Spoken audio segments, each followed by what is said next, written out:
درس نمبر 3 ہے. درس نمبر 2 میں یہ بتایا گیا تھا کہ لفظ موضوع کی 2 قسمیں ہیں. ایک ہے مفرد اور دوسرا ہے مرکب. پھر مفرد کی انہوں نے تعریف کیا اور اس کی قسمیں بیان کیا جو درس نمبر 2 میں سب ختم ہو چکا، یعنی جس کی بحث درس نمبر 2 میں ختم ہو چکی ہے. درس نمبر 3 میں اسی لفظ کی دوسری قسم مرکب سے شروع کر رہے ہیں. مرکب اس لفظ موضوع کو کہتے ہیں جو 2 یا 2 سے زائد کلموں سے مل کر بنے، یا 2 سے مل کر بنے یا 2 سے زائد کلموں سے مل کر بنے، اسے کہتے ہیں مرکب.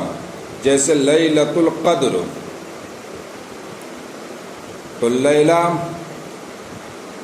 ایک کلمہ اور القدر دوسرا کلمہ، اور ان دونوں کلموں سے مل کر بنا ہے.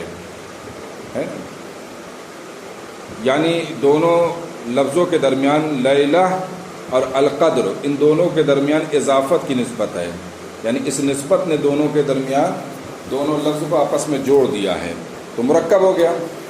تو یہ مرکب 2 لفظ ہو گئے.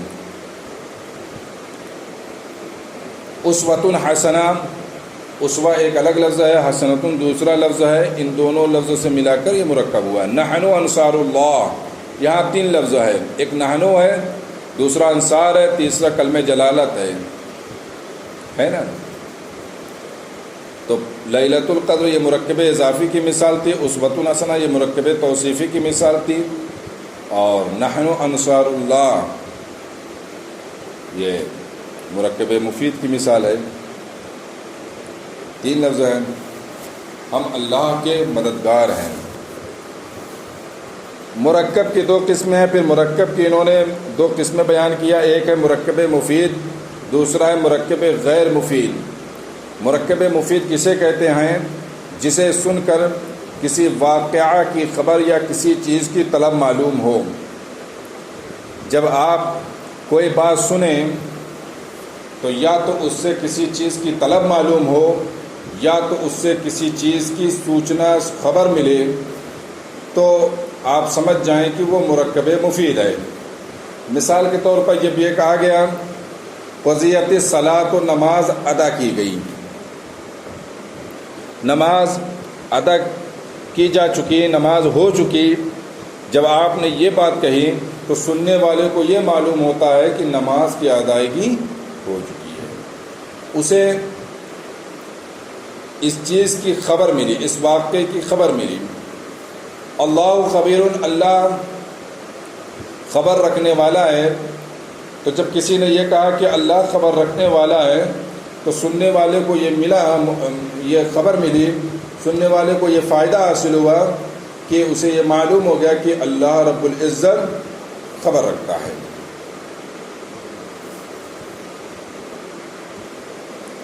ارکب معنا، تو ہمارے ساتھ سوار ہو جا.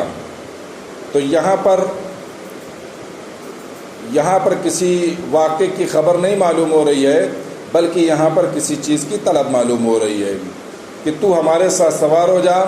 مخاطب، متکلم اپنے مخاطب سے سوار ہونے کو طلب کر رہا ہے، تو یہ بھی مرکب مفید ہوا.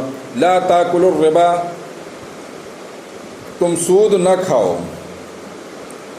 تو یہاں پر سود نہ کھانے کا مطالبہ کیا جا رہا ہے متکلم کی جانب سے، تو یہ بھی مرکب مفید ہوا.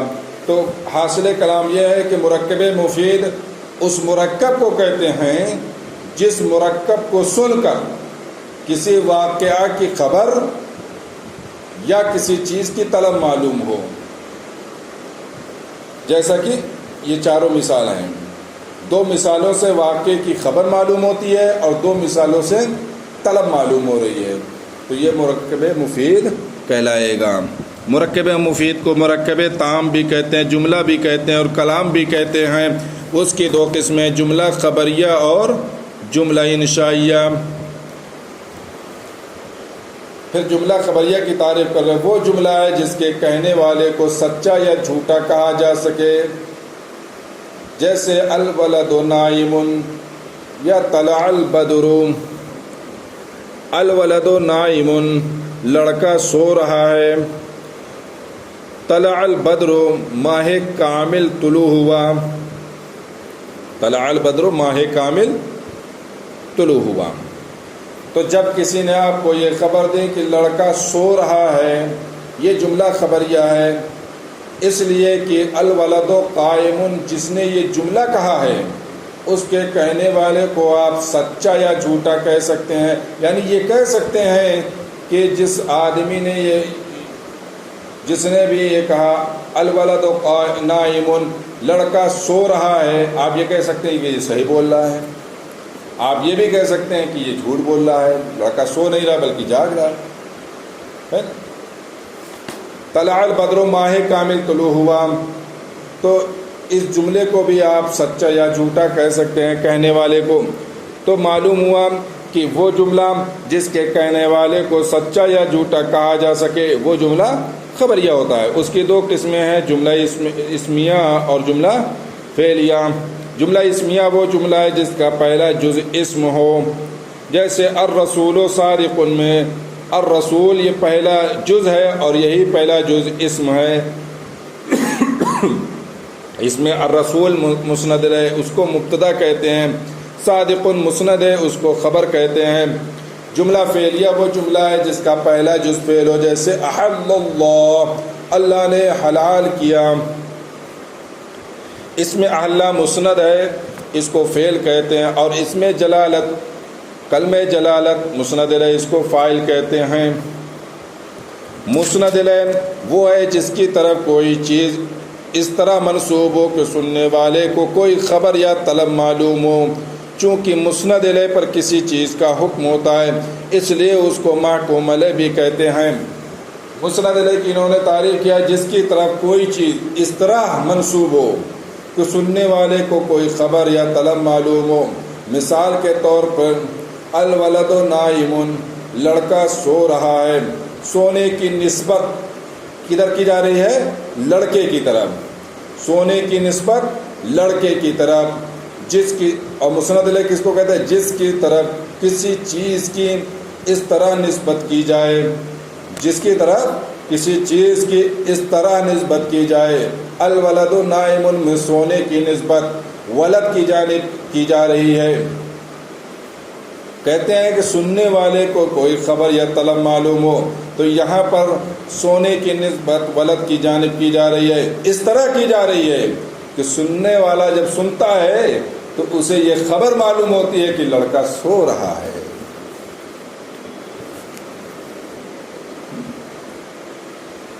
مسند وہ ہے جس کی طرف کوئی چیز اس طرح منسوب ہو سننے والے کو کوئی خبر یا طلب معلوم ہو.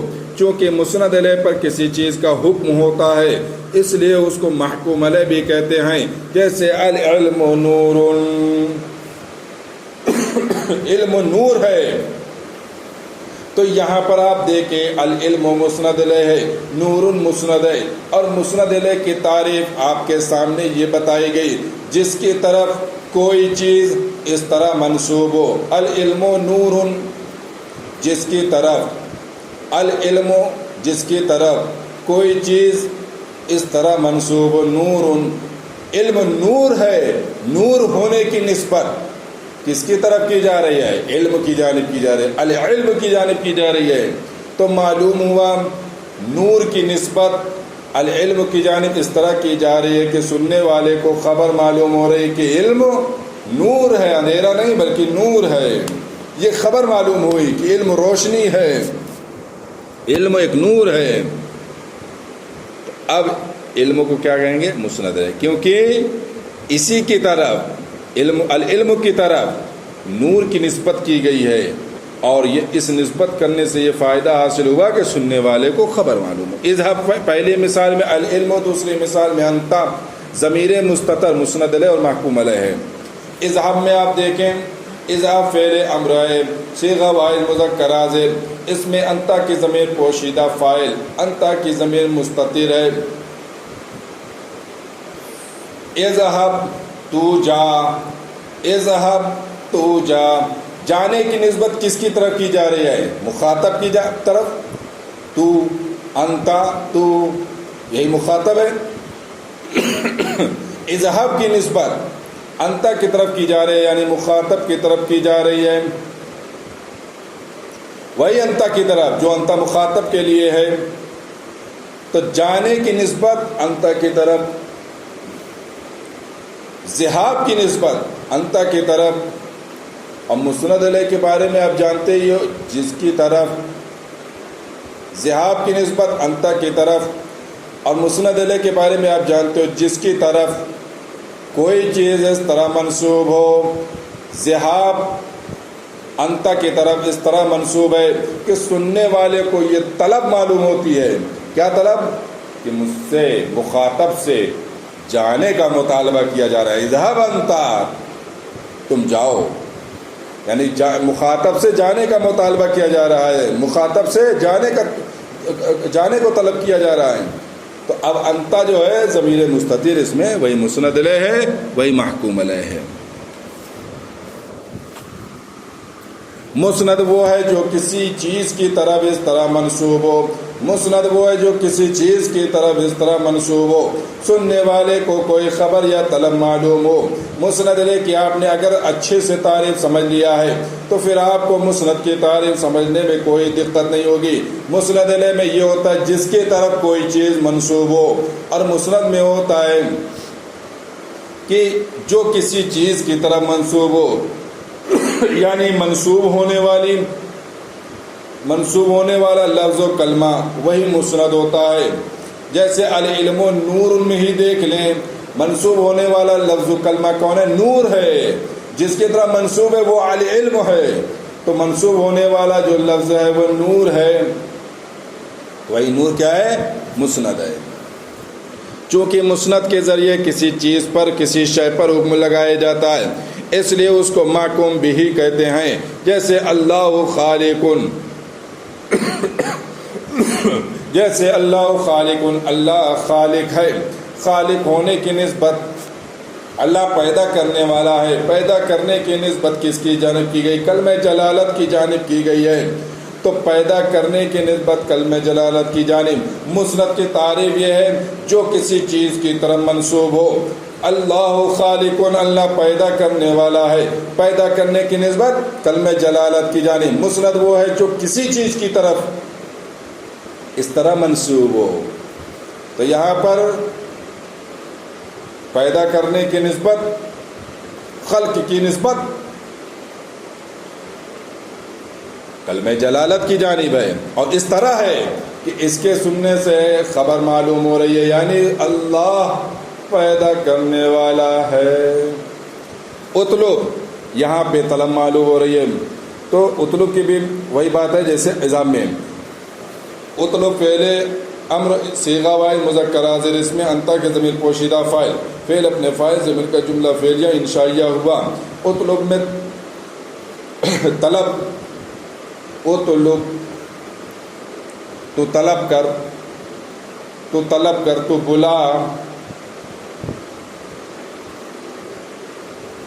تو یار طلب کا جو مطالبہ کیا جا رہا ہے وہ مخاطب سے کیا جا رہا ہے، اور طلب کی نسبت کی جا رہی مخاطب کی جانب، یعنی انتا جو مخاطب کے لیے ہے. اور جو چیز جو کسی چیز کی طرف منسوب ہو، تو یہاں طلب کی نسبت کدھر ہے؟ انتا کی طرف ہے. تو یہی اطلب اس کا مسند ہے. پہلی مثال میں خالق، دوسری مثال میں فعل. اطلب مسند اور محکوم بھی ہے. فائدہ، اس میں مسند اور مسند علیہ دونوں ہو سکتا ہے. اسم کیا ہو سکتا ہے؟ مسند بھی ہو سکتا ہے، مسند علیہ بھی ہو سکتا ہے. جیسا موقع آئے گا ویسا وہ بن جائے گا. فعل مسند ہوتا ہے، مسند علیہ نہیں ہو سکتا ہے، اس لیے کہ مسند علیہ اسم کے خواص میں سے، فعل کے خواص میں سے مسند علیہ نہیں ہے. فعل کے خواص میں سے مسند ہونا ہے. حرف نہ مسند ہو سکتا ہے نہ مسند علیہ ہو سکتا ہے. جمیع طلبہ سے گزارش ہے کہ یہاں تک فائدہ تک یہ درس ہوا ہے. درس نمبر 3 جو صفحہ نمبر 9 پہ فائدہ ہے وہاں تک ہوا ہے.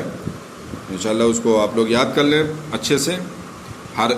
ہر اصطلاحی تعریف یعنی مرکب، مرکب مفید، جملہ خبریہ، اسمیہ، فعلیہ، مسند لیں، مسند، اس کو اچھے سے سمجھ لیں اور بہترین طریقے سے انشاءاللہ جو بات نہ سمجھ میں آئے وہ مجھ سے رابطہ کر سکتے ہیں، چاہے فون پر چاہے